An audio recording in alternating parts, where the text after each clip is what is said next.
नमस्कार, NDTV India में आपका स्वागत है। हम लगातार जोशीमठ से ताजा जानकारी, तस्वीरें, आवाजें, प्रशासन क्या कह रहा है आपके बीच लेकर के आ रहे हैं। इस वक्त अगर हम बताएं तो तापमान यहाँ बहुत गिर चुका है। बारिश हो रही थी जो अभी रुकी है। बारिश के चलते जिन दो होटलों को तोड़ने का काम शुरू किया गया था, जो कि बिल्कुल गिरने की कगार पर थे, होटल मलारी इन और होटल माउंट व्यू, वहां पर भी उनको तोड़ने का काम रोक दिया गया है। मुख्यमंत्री पुष्कर धामी लगभग 1.5 दिन यहाँ रहे और यहाँ के लोगों से मिलकर चले गए। उधर गृह मंत्री अमित शाह ने भी जोशीमठ को लेकर के अहम बैठक की है। सबकी नजरें जोशीमठ पर है। जोशीमठ जो शहर है, पौराणिक शहर है, वो क्या धंस जाएगा। हमारे साथ बात करने के लिए ज्योतिर्मठ, जो कि 4 मठों में से एक मठ है जोशीमठ का, उसके प्रभारी ब्रह्मचारी मुकुंदानंद जी हैं। मुकुंदानंद जी, आप सब देख रहे हैं, आज आपकी जो आवाज है यहाँ के लोगों के लिए बहुत महत्व रखती है।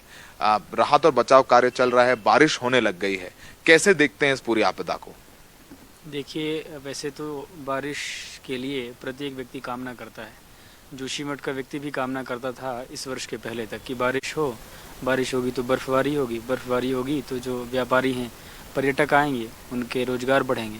लेकिन इस बार की जो बर्फबारी है वो जोशीमठ के लोगों को अच्छी नहीं लग रही है। इस बार की बारिश भी जोशीमठ के लोगों को अच्छी नहीं लग रही, क्योंकि उनके घरों में समस्या है और भगवत कृपा से बारिश ना होने के कारण तो अभी तक फिर भी घर अपने अपने स्थान पर स्थिर हैं। जैसे ही बारिश की बूंदें उन दरारों में प्रवेश करेंगी तो जो अनहोनी जिसकी कल्पना हम लोग अभी तक करते आ रहे हैं कि पता नहीं क्या होगा, वो हम लोग सामने देख लेंगे। तो हम लोग तो यही कामना करते हैं कि इस समय बारिश ना हो और मौसम, लेकिन प्रकृति है, बारिश तो होगी ही। फिलहाल प्रशासन अपने स्तर पे लोगों को हटाने के लिए प्रयास कर रहा है, लेकिन इस समय तक भी सभी परिवार को स्थानांतरित दूसरे जगह पे पुनर्स्थापित नहीं किया गया है। स्वामी जी, आप लोग सुप्रीम कोर्ट भी गए हैं, वहां पर भी सुनवाई 16 तारीख के बाद संभव हो सकती है। प्रशासन अपना काम कर रहा है, लेकिन लगता है आपको कुछ देरी हो गई। ये तो बहुत पहले से कहा गया था और आप संत समाज तो पहले से आवाज उठाता रहा है उस वैश्वीकरण के, उस विकास की कीमत जो अब हजारों लोग चुका रहे, जिनके घर किसी भी वक्त गिर सकते हैं, ढह सकते हैं।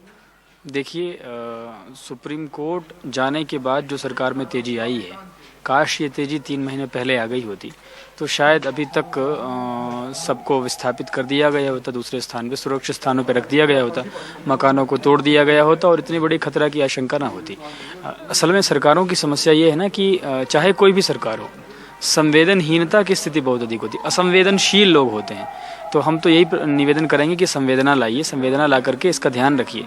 आपने यदि जो पूर्व में महापुरुषों ने इस बात को कही कि जो प्राकृत हिमालय है, जिसके अंदर प्राकृत नैसर्गिक जल बहते हैं, जहाँ के वृक्ष महत्वपूर्ण हैं, जहाँ की वनस्पतियाँ महत्वपूर्ण हैं, आपको वृक्ष से, आपको वनस्पतियों से, आपको हिमालय के स्वरूप से, यहाँ के नदियों से लाभ नहीं दिखाई पड़ता है। उसके अंदर छेद करके ड्रेनेज बना करके, बड़ी लंबी लंबी सुरंगें बना करके उसके अंदर आप सोचते हैं कि हमको लाभ मिलेगा। हिमालय को हिमालय रहने देंगे आप तो ज़्यादा लाभ होगा आपको। स्वामी जी, एक बात बताइए, ज्योतिर्मठ यहाँ नरसिंह मंदिर है, जो कि मतलब हम व्याख्या नहीं कर सकते हैं कितने सालों से है, या शंकराचार्य जी ने तब किया है, इसीलिए ये मठ की स्थापना शंकराचार्य जी ने की थी। ये गेटवे कहते हैं, बद्रीनाथ जी का गेटवे है। पर्यटन को बहुत बड़ा झटका लगा है। नैनीताल तक जो लोग आने वाले तो उन्होंने भी अपनी बुकिंग कैंसिल करा ली है कि उनको लग रहा है कि उत्तराखंड में क्या त्रासदी होने वाली है। केदारनाथ हम सबने देखा है। तो जोशीमठ को लेकर के एक भावनात्मक जुड़ाव है पूरे देश का, पूरे समाज का, जो 4 धाम की यात्रा करने आता है। बद्रीनाथ धाम एक ऐसा धाम है जिसको किए बिना मोक्ष की प्राप्ति नहीं होती, ऐसी संकल्पना है। उसको लेकर के क्या भावनाएं हैं लोगों में? एक महिला मिली आज हमें, वो कहने लगी मैं आखिरी बार ज्योतिर्मठ देखने आई हूँ, जहाँ मतलब बद्री विशाल खुद विराजमान रहते हैं, और वो ये कह के रोने लग गई। तो एक भावनात्मक जुड़ाव भी है जोशीमठ के साथ। निश्चित रूप से ये ज्योतिर्मठ सामान्य स्थान मात्र नहीं है, कुछ लोगों की बस्ती मात्र यहाँ पर नहीं है। ये संपूर्ण उत्तर विश्व की धर्म राजधानी आज से के पिछले 2500 वर्षों से है। जहाँ तक आपदा की और समस्या की बात है तो अवसर है, हम ये कहना चाहेंगे कि ज्योतिर्मठ के किसी क्षेत्र विशेष में ये समस्या की संभावना है। इससे उत्तराखंड के जो दूसरे स्थान हैं उन सब पे भी इस तरह की संभावना है, ऐसा ना सोचें। सब अच्छे स्थान हैं, लेकिन ये जरूर है कि हिमालयी क्षेत्र है। आप हिमालय आने के पहले ये जरूर तय करके आएँ कि आप किसी पिकनिक स्पॉट पे नहीं जा रहे हैं। जी। आप एक देवी स्थान पर जा रहे हैं तो अपने मानसिक रूप से भी शुद्ध होकर के जाएं और उसी तरह का वातावरण करना चाहें। वो फन करने की जगह नहीं है, आध्यात्मिक जगह जी। है। तो हिमालय जब आप आ रहे हैं तो हिमालय के महत्व को समझ के आपको आना शुक्रिया चाहिए। सर, हम आपके पास फिर आते रहेंगे स्वामी जी। तो बताया स्वामी जी ने किस तरीके से एक भावनात्मक जुड़ाव, एक आत्मिक जुड़ाव है यहाँ पर लोगों का, और लोग नहीं चाहते हैं कि इस बार बर्फबारी हो, बारिश हो, जो हर साल चाहते थे। तो अब उन लोगों की बात कर रहे हैं, इनकी बात स्वामी जी कर रहे हैं, इनकी बात हम कर रहे हैं जो नहीं चाहते हैं बारिश हो। लोगों को विस्थापित किया जा रहा है, घरों में दरारें आ रही हैं, घर वापस बन जाएंगे पर उन यादों का क्या। और जो गरीब हैं, मजदूर हैं, उनके लिए सबसे बड़ी समस्या है। सुलोचना से हमारी मुलाकात हुई, मजदूर हैं, पत्थर तोड़ के अपना घर चलाती हैं। उनसे जरा बात सुनिए, उनकी ये कहानी सुनिए। और जोशीमठ के हर मोड़ पर सैकड़ों सुलोचना खड़ी हैं जिनके आंसू नहीं रुक रहे। देखिए हमारी ये रिपोर्ट। हम इस वक्त जोशीमठ के सिंघधार इलाके में हैं। लोग अपना सामान ले लेके यहाँ से विस्थापित हो रहे हैं। आप जिनसे बात करें उनके आंसू निकल जाते हैं। हमारे साथ एक ऐसी महिला है जिनसे हम बात करते हैं। इधर आ जाइए थोड़ा सा। क्या नाम है आपका? मेरा नाम सुलोचना है सर। सुलोचना जी, आप यहीं रहती हैं? हाँ, यहीं रहती हूँ। आप भावुक हो रही हैं। हाँ, गाँव नहीं हूँ भैया, हमारा तो ना इधर है ना उधर है, एक ही तो घर है मेरे पास। क्या करूँ? मेरे तो कुछ सरकार बोल रही, बोल तुम विस्थापित बनो। कहाँ बने हम विस्थापित?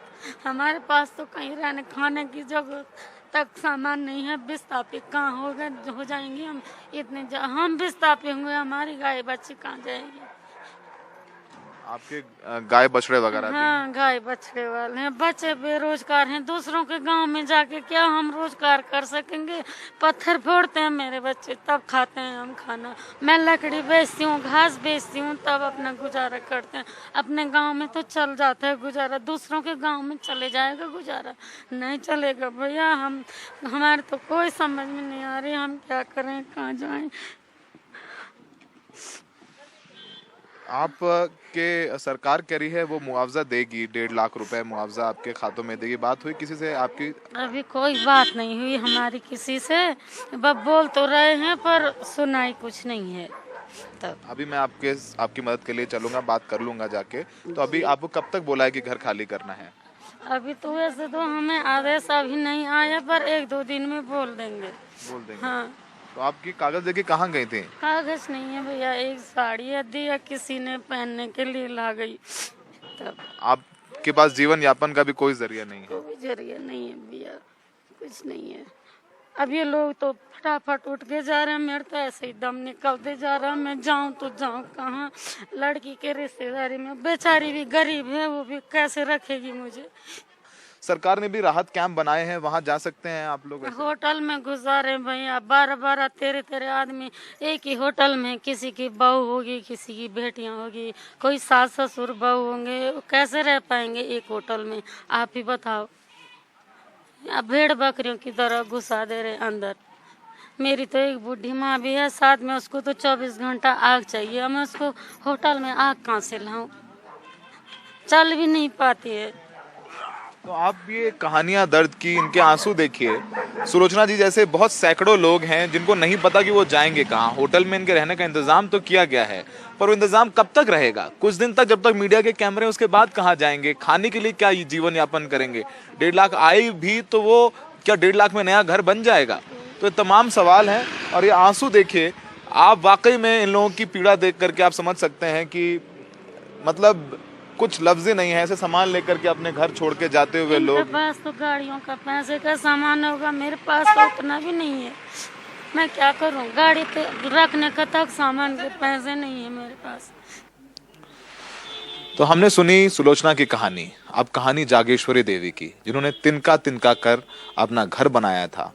3 रात से सोई नहीं है, सामान इकट्ठा करते हुए तबीयत खराब हो गई है, चक्कर आने लगे, अपने हाथ में दवाई लेकर के चल रही हैं। अब जागेश्वरी जी की कहानी देखिए। हम जोशीमठ के उन इलाकों में हैं जहां पर रेड मार्क लगा दिए गए हैं, जहां से घरों को खाली कराया जा रहा है। लोग भावुक हैं, जिन महिलाओं ने अपने घर बड़े मुश्किल से बनाए, तिनका तिनका जोड़कर, दरारों के बाद उनको अपना घर छोड़ना पड़ रहा है। अब देखिए यहाँ पर कुछ बचा नहीं है। हमारे साथ में एक महिला जिनका अपना घर है, आंखों में आंसू भी आ जाते हैं, फिर समझाते भी हैं, संभालते भी हैं अपने आप। यहाँ पर आपका नाम बताइए। मेरा नाम देवेश्वरी है। हमारा घर टूट गए, पूरा टूट गए। कमरा चमोली ले जा रहे, सामान, कुछ सामान परसों ले गए, बच्चे आधे बच्चे चले गए और लड़कियां लोग भी चले गए। हम 2 बुढ़े बुढ़ी रह रखे यहाँ पर सामान क्लोज करने के लिए, और भी बच रखा सामान। कहाँ जाए कोई समझ में नहीं आ रहा बात। कंपनी वालों ने हमारी बुरा दशा कर दिया। रात को ब्लास्ट हो रही, रात को डर लग रही, गंगा की आवाज भी आ रही। यहाँ उतने सामान 2-3 गाड़ी सामान चले गए। तिनका कर घर बनाया है। घर पूरे जीवन भर के मेहनत तो घर में लगाया, अब कहाँ जाना। पागल हो रखे, कोई समझ में नहीं आ रही बात। 2-3 दिन से खाना पीना भी नहीं खा रहा, खाना गले में नहीं जा रहा। कहाँ जाए इंसान, कहाँ जाए। कंपनी वालों ने ऐसा सत्यानाश कर दिया पूरी जोशीमठ का। बद्री मिसाल 6 महीने बद्री मिसाल पूजा होती, 6 महीने यहाँ होती बद्रीनाथ की पूजा। ऐसा धाम है यहाँ, इस धाम छोड़कर कहाँ जाना, सत्यानाश कर दिया यहाँ। कहाँ जाए क्या करे, कोई समझ में नहीं आ रहा, कुछ समझ में नहीं आ रहा है। समझ में नहीं आ रही बात, कहाँ जाए क्या करे। तो मुख्यमंत्री के दावों के अलग ये आवाजें भी हैं जो बताती हैं कि वाकई में सब कुछ यहाँ पर हरा नहीं है। जो दरारें हैं वाकई हैं, जो दरारें हैं वो आंखों में देखिए, इनके चेहरा देखिए। कई रातों से सोई नहीं है, खाया पिया नहीं है और परेशान है कि जाएंगे कहाँ। जो राहत शिविर है वहां पर भीड़ इतनी है कि वो ठंड में कैसे रहें। 8 या 9 लोग एक जगह हैं तो वो कैसे रहें, और शौच की व्यवस्था हो कैसे हो, तमाम सवाल हैं। और आप सोचिए कि जब यहाँ तापमान ही 0 डिग्री हो जाए, वहां पर कैसे राहत शिविरों में लोग अपना गुजर बसर करेंगे। तो फिलहाल 1.5 लाख रुपए पर्याप्त नहीं है इनके लिए, और 1.5 लाख रुपए दिए गया। 4,000 प्राइवेट नहीं, कुछ नहीं मिला। पहले ऐसा बोलना था सरकार ने, पहले सामान तब उठाओ, पहले तुम 5-5 हजार पकड़ो अपने किराए के लिए, कमरा ढूंढो, जब मिलेगा तब मिला। तब तक आदमी मर जाते हैं। यहाँ दवाई खा रहे हैं, हम रात भर बाहर में बैठ रखे, ये दवाई ला रखा है। अभी ये देखिए दवाई लाके यहाँ पर लोग अपना जीवन यापन बल रहे हैं। प्रशासन की मीटिंगों के जो दौर है वो चालू है, मुख्यमंत्री के बयान चालू हैं, पर ये हकीकत आपके सामने है। इनकी बात है, मैं कुछ नहीं कह रहा हूँ, इनके आंसू हैं, इनका दर्द है। सहयोगी पवन कुमार के साथ सौरभ शुक्ला, एनडीटीवी इंडिया। अब कहानी आषाढ़ी देवी और उनकी विकलांग बेटी की, जिनको अपना घर खाली करना है। आषाढ़ी देवी विधवा हैं, उनके बेटे हैं बेरोजगार हैं, 2 घर हैं, अब दोनों घर दरक रहे हैं। सरकार ने कहता खाली करिए, राहत शिविरों में आके रहिए। जरा उनकी कहानी भी देखिए, और उस विकलांग की कहानी जो बोल नहीं सकती हैं, उनके लिए कितना मुश्किल है इस ठंड में अपना जीवन यापन करना। हम इस वक्त जोशीमठ के सिंघधार में हैं। तमाम लोग अपने घरों को छोड़ रहे हैं, और ये वो लोग हैं जिनके पास बड़े होटल नहीं है, जो रोज कमाते खाते हैं, जीवन यापन करते हैं। छोटे कमरे हैं, छोटे घर हैं। अब देखिए दरारें किस कदर आ रखी हैं घर में कि किसी भी वक्त ये ढह सकता है। लेकिन अब ये लोग जाएंगे कहाँ। जो सरकार के जो शिविर बनाए गए हैं उनमें भीड़ ज्यादा है, ठंड ज्यादा है, और अपना घर छोड़ने की तकलीफ। आपसे बात करते हैं, आपका नाम बताइए। आषाढ़ी देवी। आषाढ़ी जी, आषाढ़ी देवी। आषाढ़ी देवी जी, हाँ। घर खाली करने को कहा है सरकार। हाँ, कार खाली करने के लिए सामान पैक कर रहे हैं अपना। हाँ, सामान पैक कर रहे हैं। कितनी तकलीफ है। अब वो तो भगवान ही जाने कितनी तकलीफ है। हमको आज कितना मेहनत से घर बनाया था, आज तोड़ रहे हो घर, तो तकलीफ तो होगी ना। क्या करें, बहुत मुश्किल अभी ठंड में। और ठंड में होटल में भी जाएंगे तो ठंड से मेरी तो तबीयत भी वैसे खराब है ना। अब अपने घर में जो भी है ओढ़ने बिछाने को है क्या, अब क्या कर, कहाँ ले जाना इतना सामान ना। और यादों को भी छोड़ना एक बहुत तकलीफ। यादों को भी छोड़ना, अपना घर से क्या नहीं होता। क्या करें, कहाँ जाएंगे हम। एनटीपीसी वालों ने घर पर बात कर दिया, क्या करना। क्या करें, क्या तकलीफ है। ये लड़की है ना, ये विकलांग लड़की है। बोल नहीं सकती, थोड़ा बोल नहीं पाती हैं आप। कितनी तकलीफ है आपको। ये उसकी ये 2 बच्चे हैं ना, एक लड़का है एक लड़की है। ये इस लड़की के पर क्या करना था, कहीं नहीं पता कुछ ना। नहीं मिलेगा बल, क्या करें, राहत नहीं मिलेगा बल, राहत नहीं मिलेगा। राहत नहीं क्यों नहीं मिलेगी, मिलेगी, देगा सरकार थोड़ा बहुत जो भी होगा, पर वैसा थोड़ी होगा। वक्त है एक ब्रेक का। ब्रेक के बाद हमने तमाम सवाल पूछे हैं पुष्कर धामी जो मुख्यमंत्री हैं उत्तराखंड के। क्या राहत बचाव कार्य कैसा चल रहा है, कितना मुआवजा मिलेगा और उस अवैध खनन का क्या जो अब भी जोशीमठ में जारी है। ब्रेक के बाद मुख्यमंत्री पुष्कर सिंह धामी से खास बातचीत।